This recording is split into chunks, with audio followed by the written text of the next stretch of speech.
Fala meu povo, voltamos por aqui com mais um vídeo e dessa vez o nosso vídeo será no mesmo esquema do último vídeo que a gente postou por aqui. O último vídeo foi sobre 7 jogadores que estão prestes a explodir na próxima temporada e hoje nós comentaríamos 8 jogadores que vão entrar pressionados na próxima temporada da NBA, tá certo? Eu queria fazer só dois adendos, dois parênteses nesse início de vídeo. O primeiro é o seguinte: esse tipo de conteúdo é um conteúdo mais simples, mais básico, mais raso mesmo. Não tem muito o que fazer porque a gente está em agosto, não tem basicamente notícia nenhuma relevante. A criação de conteúdo fica bem mais difícil porque já foi draft, já foi Summer League, as principais movimentações ofensivas já foram também, o Giannis já foi trocado, o LeBron já foi reescolheu seu time, o Jaylen Brown, que ninguém esperava, foi trocado também. Então, tudo que tinha para acontecer de relevante já aconteceu, tá? Então, a gente basicamente tem que tirar a leite de pedra para criar conteúdo aqui para vocês e manter o canal ativo, né? Ali, alimentado. Então, é um conteúdo mais raso. Vocês sabem que, né? Aqui a gente tenta trazer um conteúdo mais profundo, mais ampliado, seja por vídeos comentados ou por análise técnica, né? De scouting ali. A gente tenta trazer, mas às vezes não dá, tá certo? E é o caso agora da off-season que a gente tem que tirar leite de pedra e criar conteúdo com o que a gente tem, que é basicamente a nossa criatividade e a nossa cabeça, ok? O outro parênteses é o seguinte: tem um pessoal comentando, né, pedindo para eu colocar aquelas edições com as artes, né, as imagens dos jogadores que talvez poucas pessoas conheçam, ou para quem não conheça, poder visualizar.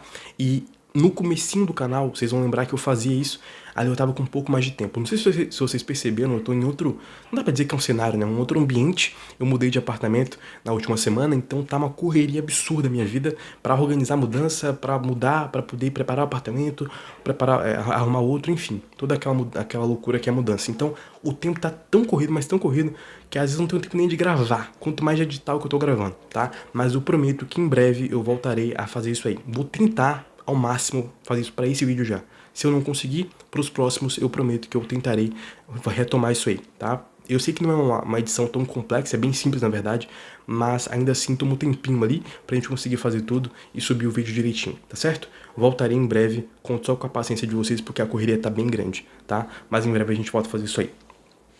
Feita essa introdução gigantesca de 2 minutos, vamos começar com o nosso camarada Peyton Pritchard, armador do Boston Celtics, que por que está nessa lista? Por que está nessa lista?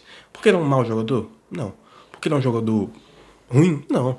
Ele é um bom jogador, ele é um jogador muito bom na verdade, mas contudo, o contexto que ele foi colocado para essa temporada vai pressioná-lo um pouquinho, porque agora ele é basicamente a segunda arma ofensiva de Boston, e esse peso deixa ele um pouco pressionado na próxima temporada.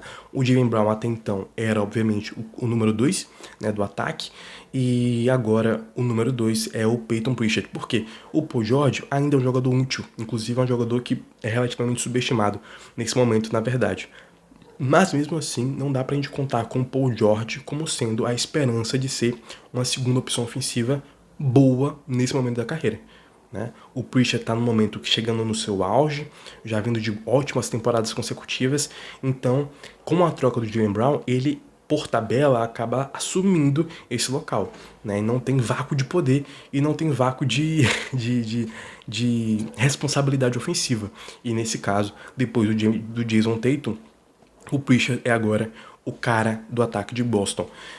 Vamos ver como ele vai responder a essa responsabilidade. Não dá pra gente colocar aqui o Hugo Gonzalez, o próprio Derrick White, que é um jogador muito bom nesse campo, porque são jogadores com ou outras características, né, como o White, ou ainda muito jovens como o Hugo Gonzalez, fora outros caras que estão ali, né? Então o Pritchard terá essa responsabilidade e isso pode pesar um pouquinho sobre ele. Não estou dizendo que ele vai jogar mal, não estou dizendo que ele não vai conseguir corresponder, só estou dizendo que ele está entrando pressionado, mesmo que ele não quisesse isso, né? Não que ele tenha pedido isso, mas com a troca ele agora é o número 2 do ataque, e isso é uma responsabilidade um pouco séria, porque é um time que ainda é um grande concorrente no leste, ainda é um forte contender, e ser o número 2 de um forte contender como o Boston não é pouca coisa, tá bom? Nosso próximo jogador aqui é um cara que eu trouxe no último vídeo, por isso que eu vou trazer ele no início já, para não falar tanto mais, que é o Brandon Miller.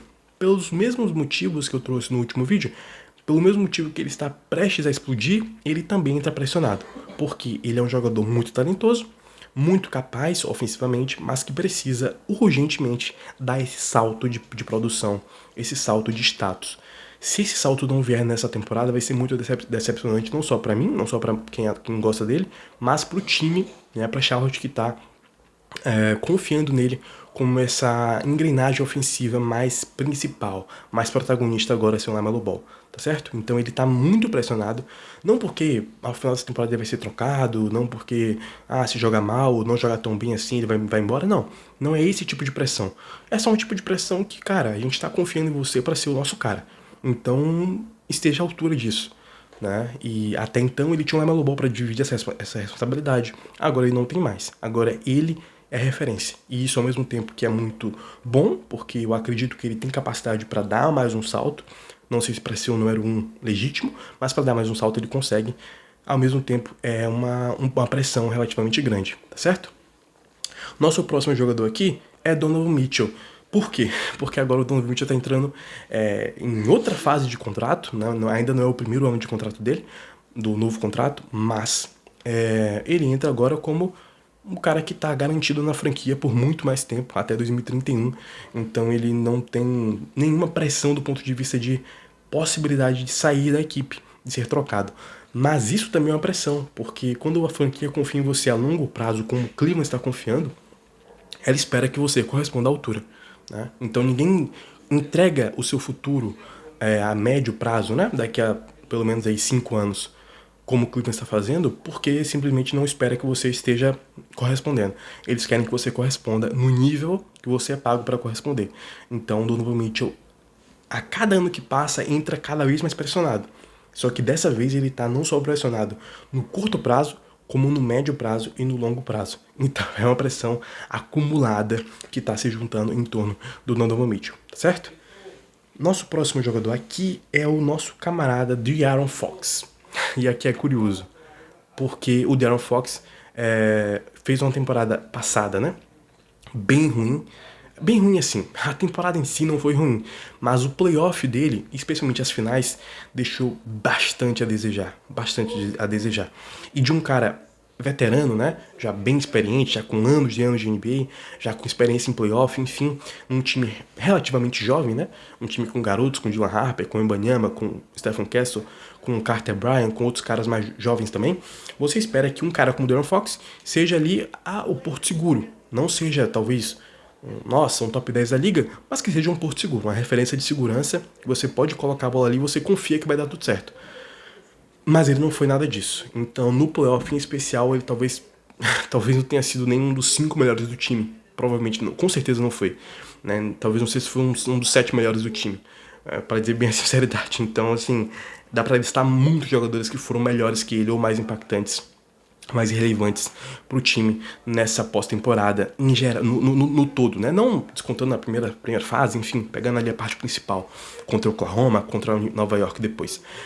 E as finais dele, assim, deixou uma marca bem complicada que ele vai precisar tirar com muita que boa, muito esfregão, muito sabão, mas muito trabalho mesmo, porque você perdeu uma final não por conta dele, né? Não foi ele que perdeu as finais, mas ele teve uma responsabilidade muito, muito grande em momentos capitais, né? Então isso é um peso bem grande.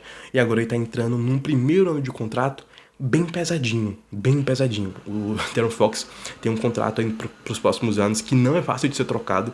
Você não pode trocá-lo por facilmente, né, pela grana que ele vai receber. Daqui a pouco ele vai receber 50 e poucos, quase 60 milhões de dólares. Então é uma pressão bem grande do ponto de vista financeiro e do ponto de vista de responsabilidade dentro de quadra, porque ele vai ser jogador de San Antonio. Poucos times vão querer absorver o contrato do Fox assim facilmente, então eles vão ter que lidar com isso e esperam eles que lidem bem com o De'Aaron Fox. No próximo jogador, Bam Adebayo. E aqui é curioso, né? O Bam Adebayo, por que ele tá nessa lista? Porque ele agora é o número 2 de um time que quer brigar seriamente. Se Miami vai conseguir brigar seriamente no topo do leste como eles esperam, a gente vai ter que ver. Ainda falta muita coisa nesse time para ter mais corpo para essa temporada. Mas agora o Bam Adebayo é um jogador que é o número 2 de um número 1 fantástico como o Giannis Antetokounmpo. Então é um peso bem sério, porque agora Miami não é um time mais de meio de tabela, de brigar pro play-in, de ficar naquele limbo meio não fede nem cheira. Agora Miami é um time que tem Giannis Antetokounmpo e que trocou bastante coisa por ele e espera sim brigar nas cabeças. E quando você espera brigar nas cabeças, os seus jogadores mais confiáveis, fora obviamente o Giannis, precisam estar à altura e corresponder essa expectativa de sustentar o seu líder de uma maneira sólida. Então, outros caras que estão ali que também não são tão bons quanto o Bam, mas que precisam segurar a bronca. E o Bam Adebayo agora não é mais o número 1, ele nunca foi o número 1, eu esperava que ele fosse, mas ele não é. Eu também não acho que ele seja um bom número 2, mas agora ele é. Então, como ele é, ele vai ter que ser, né? E se ele não for, vai ficar um pouco feio pra ele. Porque imagina só o Giannis fazer uma temporada brilhante, como ele faz há basicamente muitos anos, 7, 8 anos, e o seu número 2 não conseguir estar à altura de, no seu nível, né, nas suas expectativas, corresponder a um nível alto. É um pouco complicado. Então, Miami quer alçar voos maiores e precisará que o seu ao redor, né, os seus coadjuvantes, as suas co-estrelas estejam à altura do desafio. E o Bam Adebayo até então não teve essa responsabilidade, fora lá com Jimmy Butler, né, em 2021, 2022, lá atrás. Mas faz tempo que ele não tá com esse peso sobre suas costas de precisar ser um cara muito bom todas as noites, a ponto de você dar ali, bancar o seu novo líder, que é o Giannis, para o time conseguir de fato buscar coisas maiores na temporada, tá certo? O nosso antepenúltimo jogador aqui é o nosso queridíssimo Darius Garland. Garland está no seu penúltimo ano de contrato, corre um certo risco de, na sua próxima tentativa de renovar contrato, não ter tanta barganha assim, tanto poder de barganha, né, de argumentação, porque ele já se mostrou um jogador muito talentoso, mas também muito complicado de se confiar dentro de quadra, seja por questões de saúde ou até por irregularidade técnica mesmo, né? O Garland é um jogador muito, muito bom, eu sou muito fã do basquete dele em si, mas é um basquete que ou é muito irregular em momentos importantes, ou não se pode confiar por ele não estar em quadra sempre quanto você precisa. E isso é muito difícil. Agora, o Clippers se encontra numa tentativa de trocar o Kawhi, né? De mandar o Kawhi para Toronto.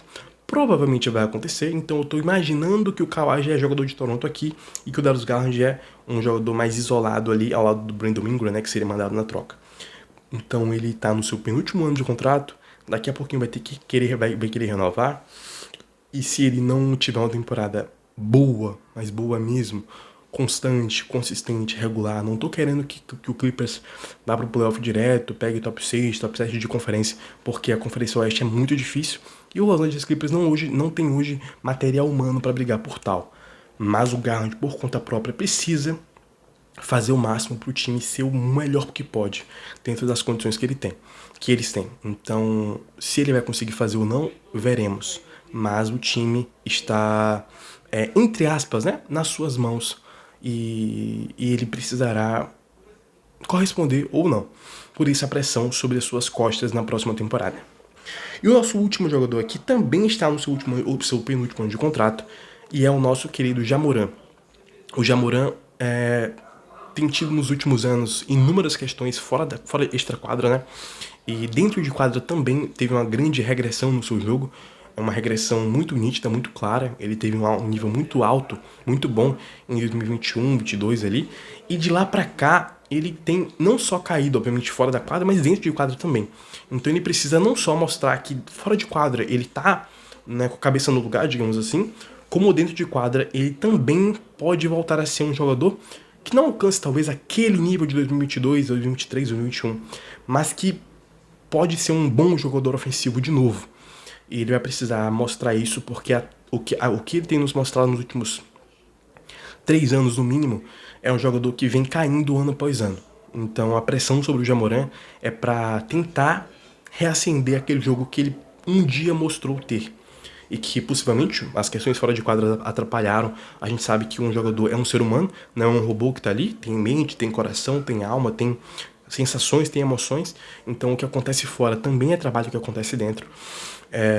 Então vamos ver o que acontece com o Jamoran, mas ele é um jogador que, na minha opinião, ainda tá me impressionado, porque depois dessa próxima temporada ele está no seu último ano de contrato. Então vai ser o racha pra ele assim definitivo. Não tô dizendo que Portland precisa de novo pegar mando de quadra pro Jamoran ser uau, não.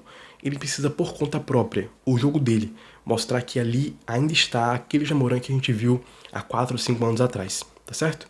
É isso. Um beijo e voltamos no próximo vídeo.